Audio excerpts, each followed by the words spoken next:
Hello everybody, Harry Koster here, physical therapist and spine rehab specialist with another Thirsty Thursday.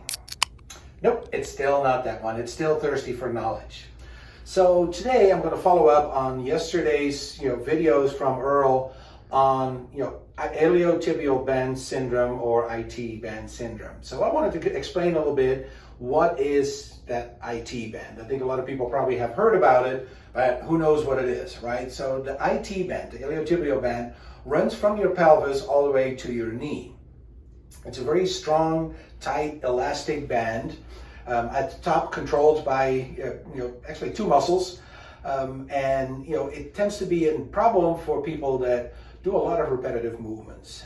It accounts for about 12% of all running injuries and about 24% of all cycling injuries. So definitely, if you're a runner or a cyclist, you may have encountered this problem. It will also happen with people that are doing a lot of sedentary work because muscles tend to tighten up when that happens. And it also happens quite a bit with people that go from like 0 to 60. In other words, you go from being sedentary to, all of a sudden, wanting to be active and starting all these activities and starting to cause that friction, because that's what it is about.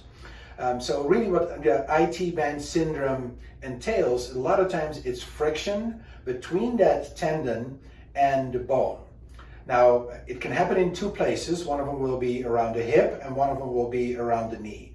Although typically when we talk about IT band syndrome, that's considered to be more around the knee than around the hip. But a lot of times, we have IT band problems, around the hip as well. So let's dissect that just a little bit. So where the IT band approaches the knee, it runs over a little bony prominence, and that's where a lot of times you get this friction. Now the body has put a little cushion in the way there. It's called a bursa.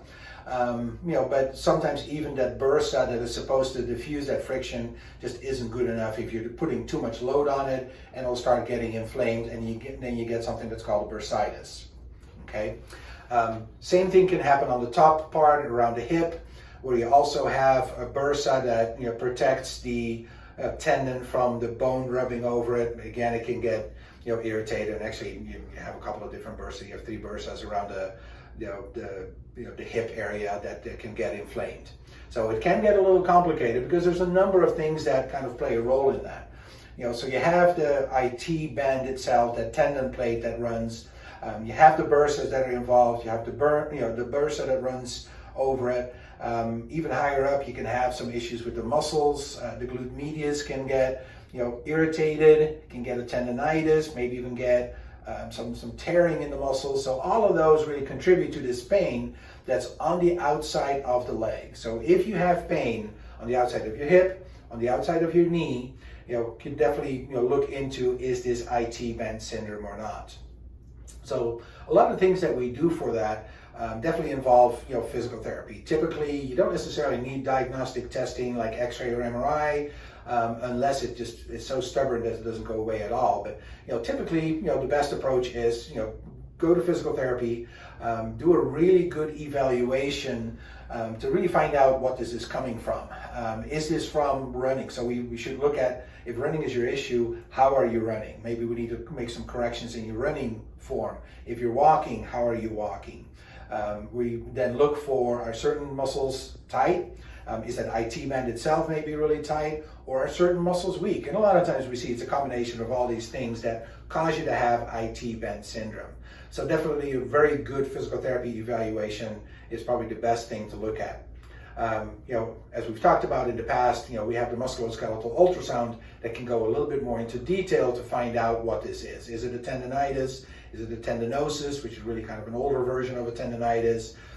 Or is it a bursitis? Any of those things we can definitely look at with the ultrasound.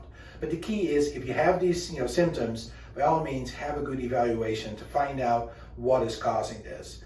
The exercises that Earl showed yesterday are excellent, definitely in helping to prevent this. But if your hip or your knee are very irritated, maybe a good evaluation to find out what the problem is better. Hopefully this was instructive for everybody. If you have any questions, give us a call, and stay tuned for the next Thirsty Thursday and Wellness Wednesday.